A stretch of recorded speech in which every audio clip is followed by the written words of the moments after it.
Bluff City Media presents the Two Buck Sports Show. Stepping up to the microphone are your hosts, Drew Gann and Rusty Witten. Now, let's get to the show. Up, everybody. Welcome to your Tuesday edition of the Two Buck Sports Show. I am your co-host, Rusty Buckets, coming to you live from East Memphis here at 12 o'clock noon, just like we are every Tuesday and Thursday. And I got my guy, Uncle Buck, Drew Gann, in the building. Drew, what's happening today, sir? It's a beautiful day in Northeast Mississippi. I'll tell you that. It's a wild weekend. We're going to get into all of it. More bad than good. Just going to preface that. But, yeah.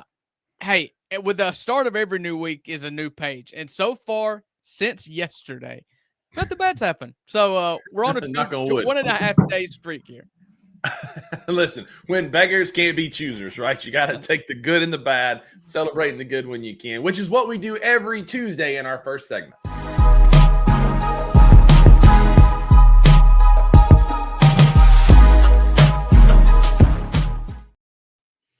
That's right, folks. We are the Two Bucks Sports Show on Bluff City Media. It is noon on Tuesday, so that means it's time for our first segment. Most everybody's favorite segment of the week.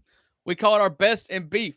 This is where Rusty and I catch up over the happenings of our weekends, and we try to keep it down to 2 points. Our best thing that happened to us this weekend and our biggest beef of the weekend. I want to tell you, this weekend's got a couple beefs here that's competing for the top spot, so I may cheat a little. But, Buckets, what's the best thing that happened to you this week? Oh, man.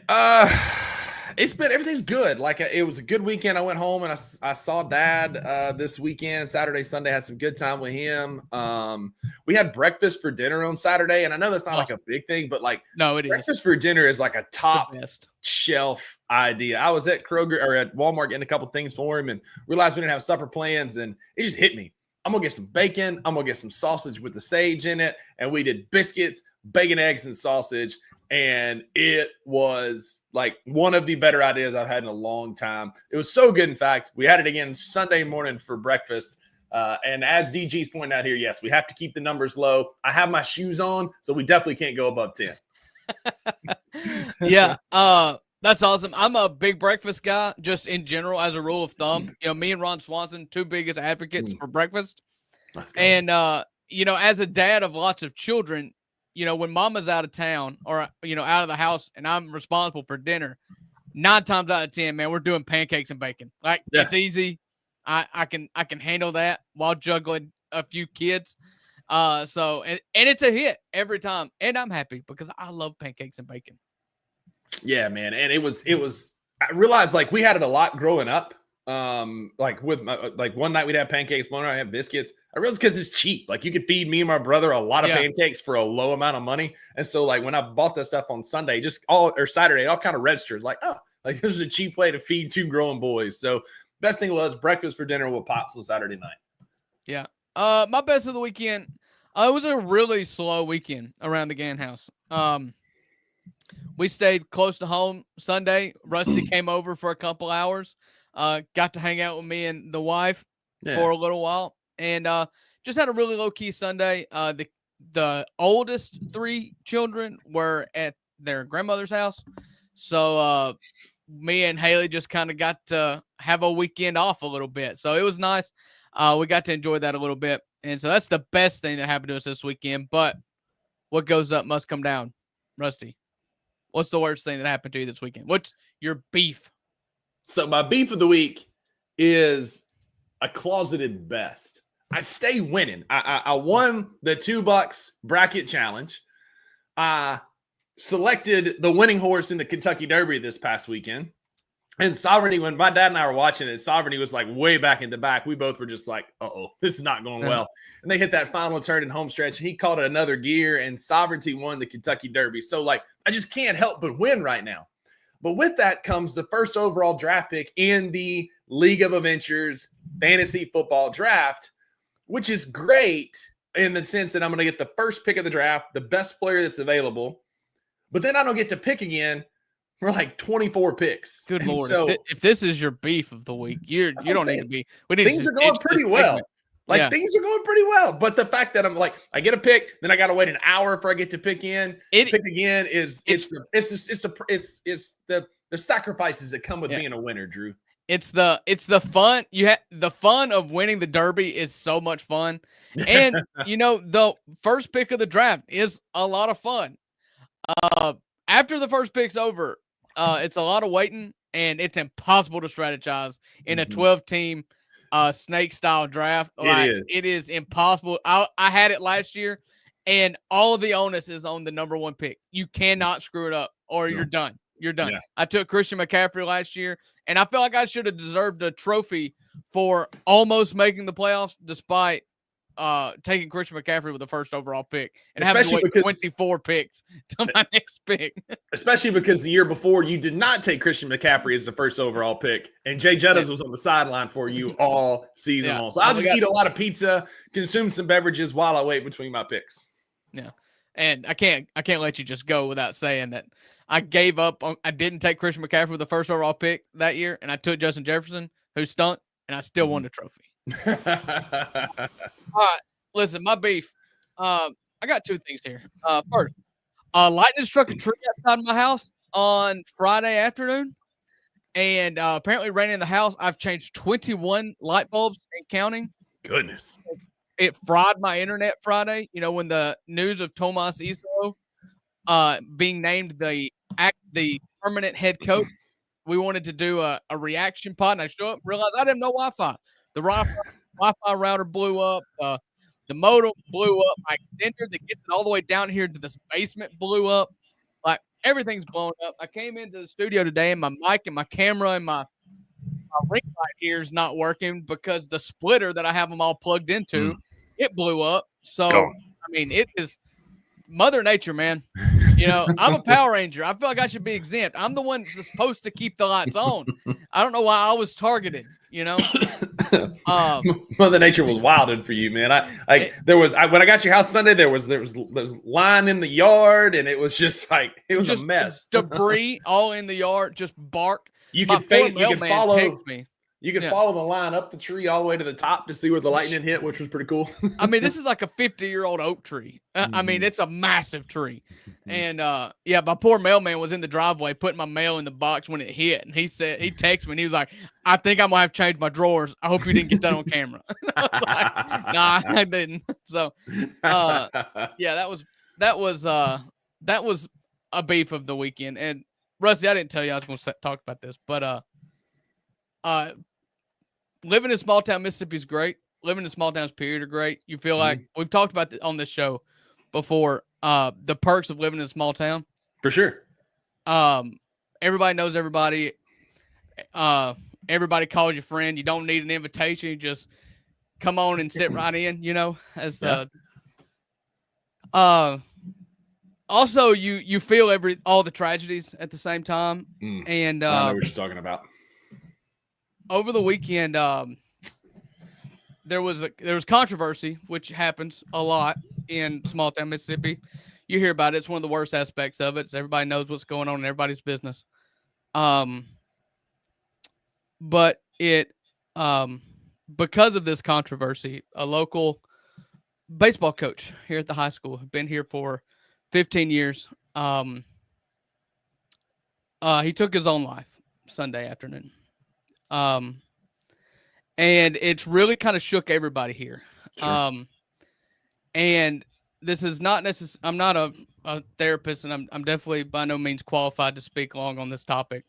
I just wanted to say, just use the little platform that we've got here just to say once again, like, I don't care what you've done. I don't care who you are, what you've done, where you've been. If you're having thoughts like this, please just talk to somebody. That man, he got caught up, and I'm sure he thought what he was going through wasn't fair. I don't know. But ultimately, he left a wife and 6 kids at 40 years old. And it has just shaken me and my wife, for that matter, because, I just went out in the yard, started watering the grass after you left on Sunday. And she just came up to me and was just like, listen, please don't ever do that to me. And it's just as a father of 4, like it's just really shaking me. And I just want to say, like, there is nothing in this world that the Lord won't forgive you for, and that if you need help, I won't be there for you if you need me. Yeah. I know, Rusty, you and I have both been in sticky situations, and we always know that we've got each other. And I have no problem doing that to anybody else that listens to this or feels like this world and this life is too much for them to bear right now. Don't do that, please. Yeah. And please reach out. I'd be happy to talk to you. My DMs are always open on any social media platform. And all you got to do is shoot me a text message, and you can come eat with me. You can talk to me. You can call me. You can email me. I don't care. Just the hard part is the first time to reach out. And I promise you, you'll be met with nothing but grace if you call one of us. So please, please, please, please, please reach out. Absolutely. Like I always say, be a friend to somebody who needs a friend, because you never know who's struggling. And it's hard to transition after that, but check in on those that you know and love, even the ones that things seem to be going well, because you never know what people are going through. But on the other side, it's time to dive into some Grizzlies postseason awards. This is a segment we're excited about. We give out awards. I'm going to let Drew hype it up when we come back, because this was his brainchild way back at the beginnings of our little humble show.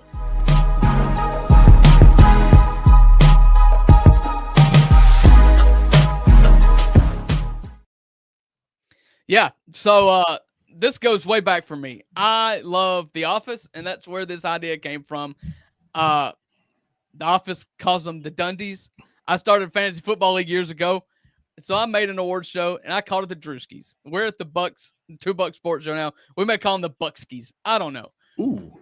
But what we're going to do on today's show, as our Memphis Grizzlies topic, is we are going to give out awards.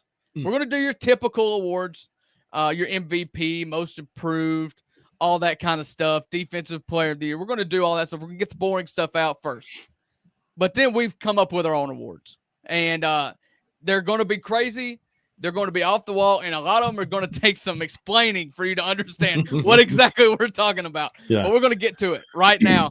It's a segment that we're going.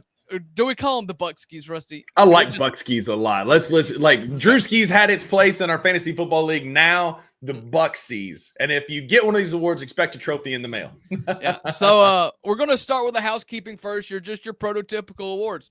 First, MVP, most valuable player. Oh, and these are only Grizzlies. Okay, these are all Grizzlies. So most valuable player, most valuable Grizzly this year. Rusty, who's yours?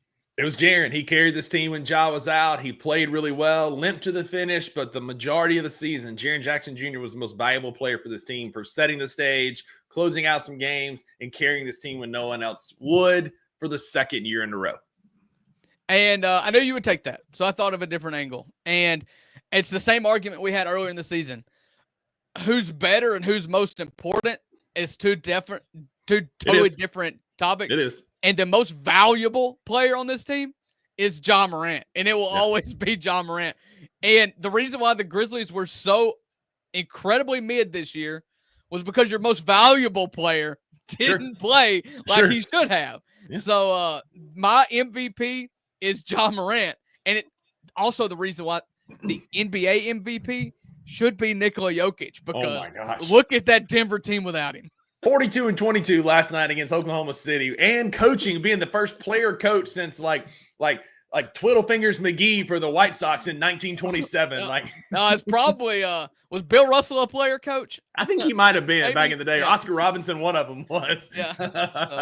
All right. So you have Jaren from MVP. I have Ja. Next on my list, I didn't do them in any particular order. Most improved player. Rusty? Shelby's losing her mind in there. My most improved / comeback player of the year was Brandon Clark. I like that. Like, I feel like this could be kind of go a few different ways. His game took another step defensively for us this year, because he was the one closing out on MLK Day. He was always in the right position at the right time on defense. I'm going to give it to Brandon Clark. See, this was a no-brainer for me. I didn't even consider Brandon Clark for this one.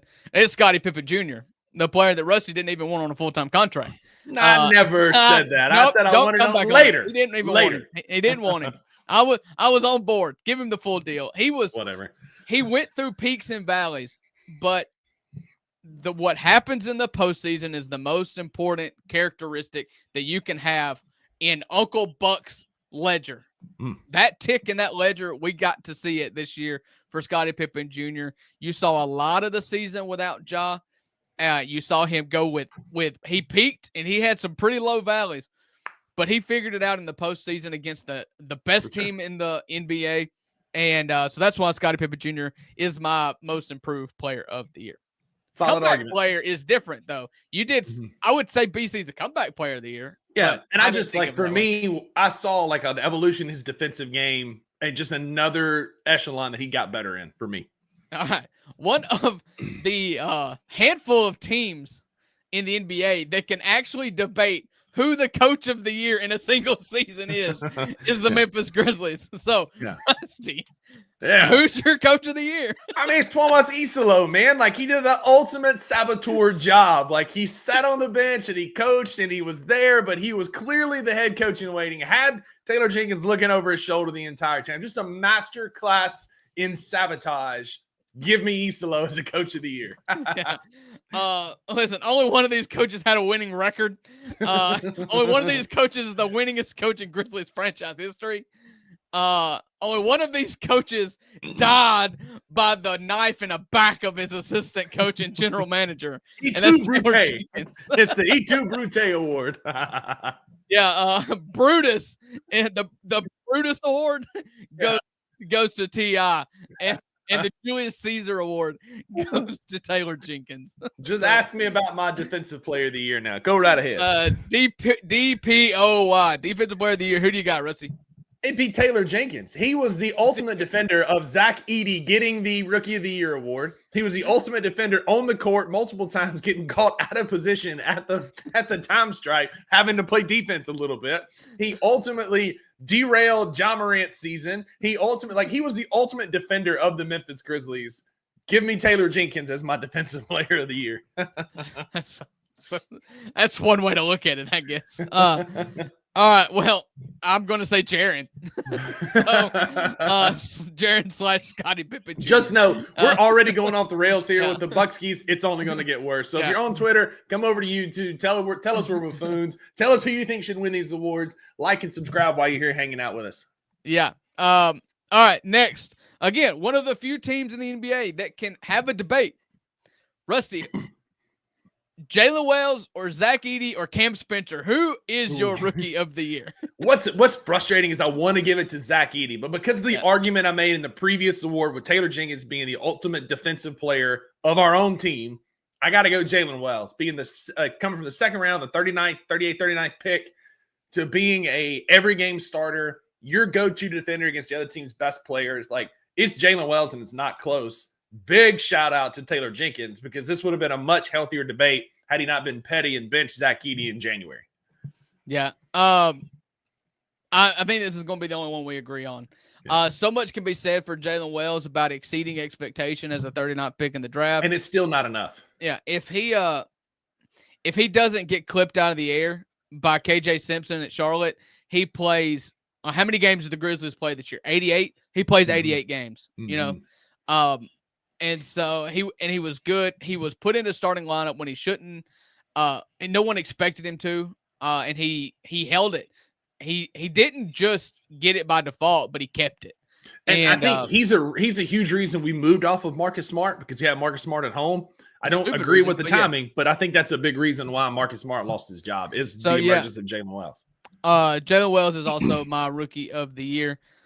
All right, the last one. This is more like an ESPY type award that you see in the ESPYs.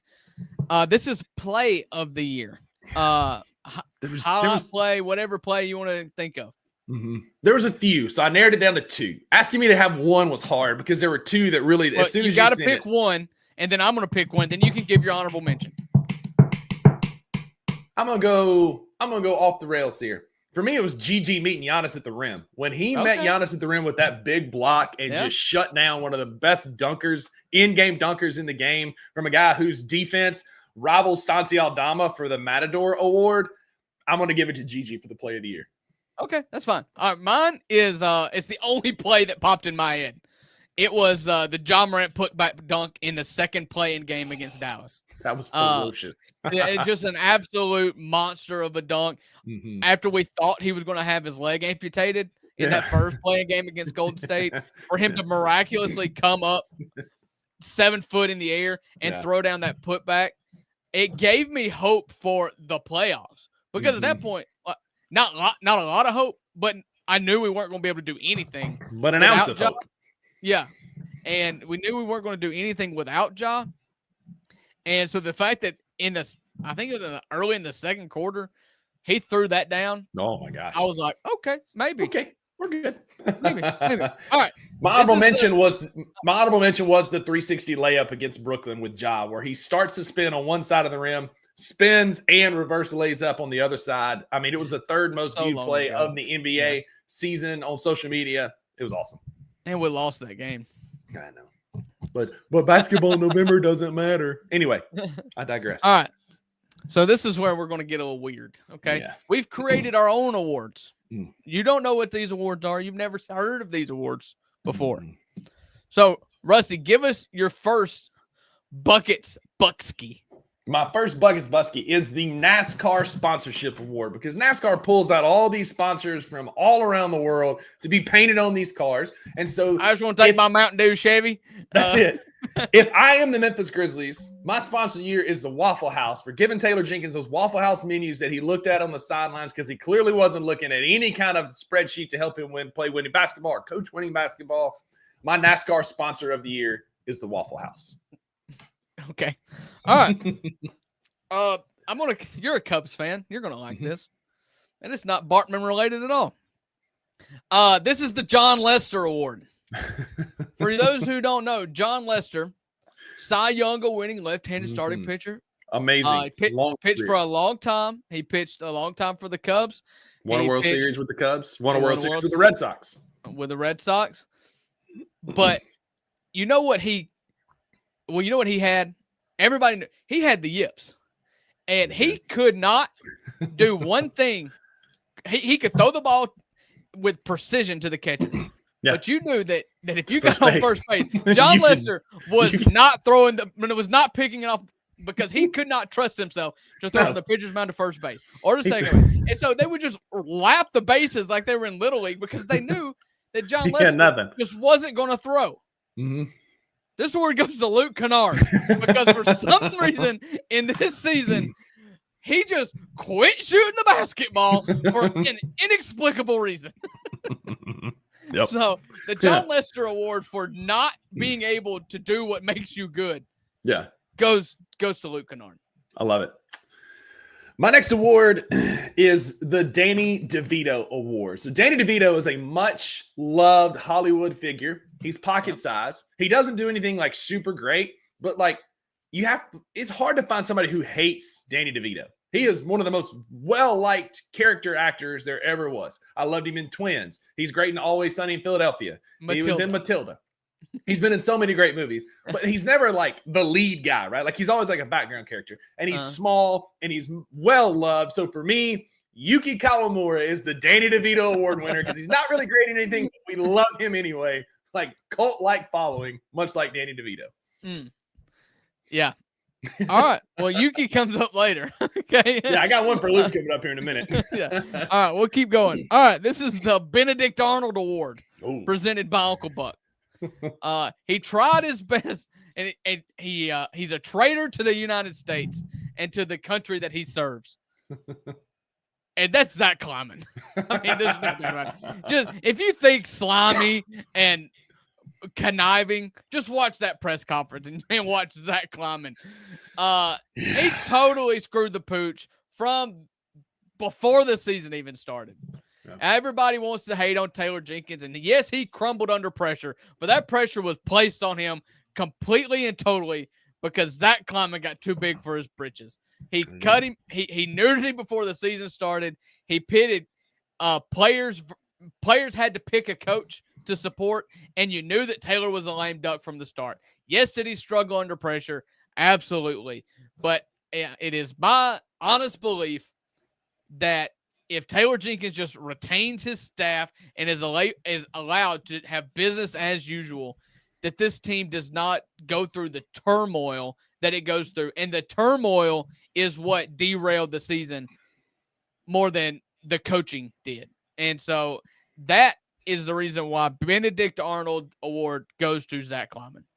Yeah, I mean, some might say that competition behind you, in football, like they bring in like the young hotshot behind you, it makes you perform better. Taylor Jenkins sunk like a rock. I think that's a good point. I think that's a good point. And that's the reason why they say that the most popular player on a football team is the backup quarterback.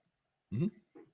But it doesn't make him the best quarterback. It's just made an observation. I know. I get competition may brood, into make you better. Some people excelling further. I'll get that. And then others it's going to put others is going to make their stank worse. I said he did not handle the pressure well. That was something I said just a minute ago. But I just don't think that it was necessary. So yeah, clearly I made a good point there. That plucked a nerve with the Taylor Jenkins supporter here. But I'm just right. Moving. We're moving right along. I've talked enough about that buffoon for one season. So Drew and I grew up in good Southern Baptist homes. Like we grew up in the Deep South in the Bible Belt. So this is an award that speaks to both of us. Growing up, we were always in the church every time the doors were open. So my He is Risen Indeed award goes to one G.G. Jackson, who didn't let something silly like the NBA playoffs get in the way of being at church in his pastels on Easter Sunday. Because you know what happened. The boy is 20 years old. His mama called Zach Kleiman and said, Mr. Kleiman, I don't care what he does. Oklahoma City, I don't care who it is. He's coming to church in South Carolina with me. I'll see you there. And Gigi went to church instead of the NBA playoffs. So my He is Risen award goes to Gigi. You know what? Do you know what? I didn't watch that game either. It was Easter Sunday, and we were playing Oklahoma City at 2:30. He said, I got pastels to wear and drums to beat. I'm out of here. Yeah. I like that award a lot. I like that award. I do. Gigi was knee deep in tater salad when we were down 50. I guarantee it. Yeah. Oh, no doubt. The big potluck Easter dinner after the sunrise service, or the big breakfast after the sunrise service, at the graveyard. That's what my grandma's church used to do. We meet out at the graveyard, because one day we all shall rise. I get it, but no, that's a bit morbid. I mean, this is like 70-year-old Southern Baptist folks. They don't always have the greatest outlook on life. So, all right. My award, this is my favorite one. I do it at the Drewskis. Back when we did the Drewskis, it was my favorite one that I led every single edition of the Drewski Awards off with. And this is the Al Gore Award. Al Gore, most famously known. I have won this award many times. Yeah. Al Gore, famous for his climate change initiatives and all this kind of stuff. But if you don't remember, back 25 years ago, he ran for president against George W., in which he won the Electoral College, but did not win the presidency. I'm sorry, he won the popular vote, but did not win the Electoral College, therefore making George W. Bush the president. So this is an award that is given out to the person with the most points, but still loses. And this award goes to Desmond Bain for his 44-point performance against I don't know who, but we lost. Insert any team here because we lost several games. And it could go to Jaron Jackson Jr. as well because he had a 40-point game the next day and also lost. And Scotty had 30-something points against Oklahoma City, and we lost. So, this could go to a lot of different players. That's a crowd favorite. In a loss, Al Gore Award goes to Desmond Bain. Every team needs that bright, shining spot that you can look to, and you'll see that beacon of light casting hope for the team. That's going to be, you can follow that light in the darkness. And it's two guys who struggle with a problem similar to this. The Bucks' best bright spot goes to Jay Huff's bald spot that would shine on television. And you knew when he'd come in, if there was a certain gleam off that bald spot, he was going on a heater and going 4 for 6 from beyond the arc. But if that thing was dulled and polished over, you might as well send him back down because Jay Huff was not going to be involved. So our best shining spot goes to Jay Huff's bald spot this year. Okay. How many more you got? Well, I got two more. All right, do one more. All right, so my next is it made a very brief but impactful appearance this year. And so it doesn't take right. Red Panda, goat. It doesn't take a lot to make an impact. But my Mustachioed Marauder award goes to Santi Aldama's mustache that we saw for 2 games, and that lip sweater was disgusting. And then he came back out looking like a child when he shaved it off. But the first thing that happened when he pops on my TV screen with that mustache, Maggie goes, "Oh no!" Ooh. The Mustachioed Marauder is Santi Aldama. Yeah. All right, this is my last one. Listen, we're all fans here, and I just want to give an award to the best fan that I've seen, interacted with on Twitter, seen anywhere around. I mean, it's a long, like I said, we played 88 games this year. Many of us watched all of them, and were invested in all of them. And there was one fan that inspired me more than any of them, that always had a positive attitude, regardless of how badly we were getting beaten, or just did not let the controversy and the arguments spill onto the court or to the social medias, or it just never changed his outlook of just being happy to be there. And this award, I call the Fan of the Year award, goes to Yuki Kawamura. Yuki is just the best, because it didn't matter what was going on. He was just happy to be here, man. Just constantly just learning new terms, new slang terms in American. Yep. Getting some playing time, once in a while. Just happy to be here. Nobody was happier this year in just a decrepit season than Yuki Kawamura. Yeah, Maggie said he was most likely to end up on a T-shirt because half the team had him on a hoodie or a T-shirt or something. So I'll go my last award, kind of in the same vein of yours earlier.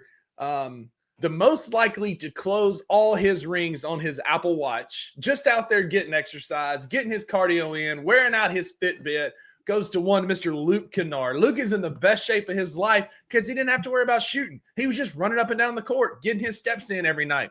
I'd love to see what his Fitbit data looks like on a game day. That fool's probably got 31,000 steps and no points. And it's the most unpressured situation in the NBA. Luke Cardio Kennard running out there, getting his steps in for the Memphis Grizzlies. That's our episode of the Buckskis. You got anything else? You could also give him the Sir Isaac Newton Award because he did discover gravity. So that's fair. As Tomas told us, it's about gravity. Yeah. I mean, we could also there's a Mighty Mouse Award for our littlest best warrior going to Scottie Pippen Jr. The Doak Walker Award in college football is given to the best running back who's not a quarterback. Could be Desmond Bain. There's a lot of Buckskis out there, but we gave you our best list. Let us know what you think. If there's any awards you want to give the players, let us know what you think in the comments. Like and subscribe while you're there. Drew, it wasn't the season that we'd hoped for, but we hope that the players enjoy their Buckskis that they got today. Any player that received an award and would like a trophy, please just DM me your phone number and address, and I will personally deliver it to your house. That's it. Just let me know. We'll meet up with you. But we do want to touch on one topic that's near and dear to our hearts, because this weekend is a big weekend in the state of Mississippi in one of our favorite sports.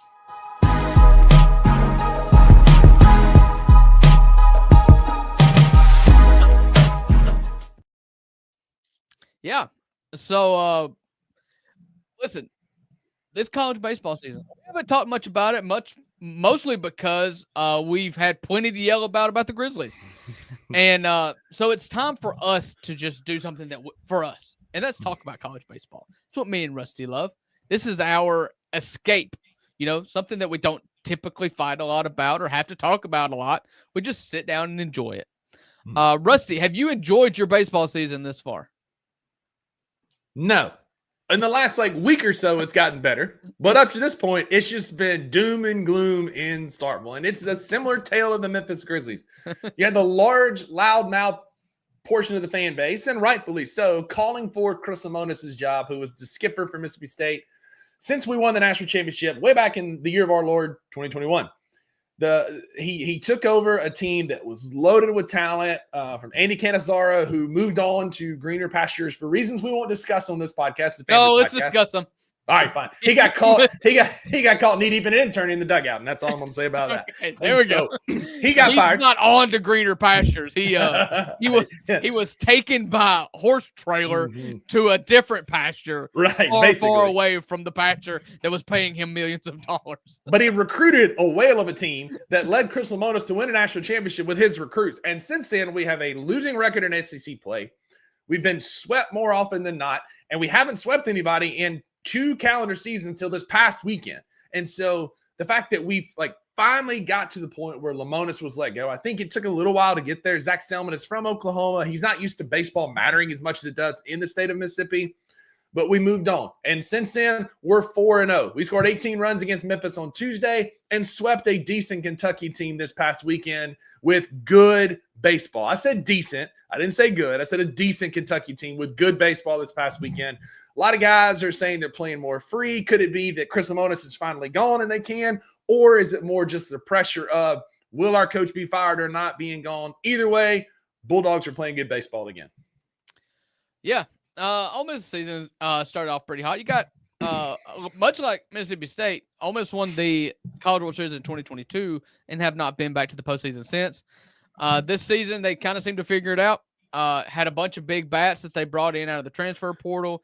They're starting 3 guys on the weekend that were on that College World Series team in 2022, which is crazy to think about in this day and time. Yeah. So you got veteran starting pitching. You've got a bunch of guys that have seemed to work out of the transfer portal, but they've kind of hit a lull lately. They hit a lot of home runs. It's basically the only way they score runs. And when that is the case and you run up against good pitching, then you're kind of screwed. And that's what's kind of happened as of late. Ole Miss losing 2 out of 3 this weekend at Oklahoma. Yep.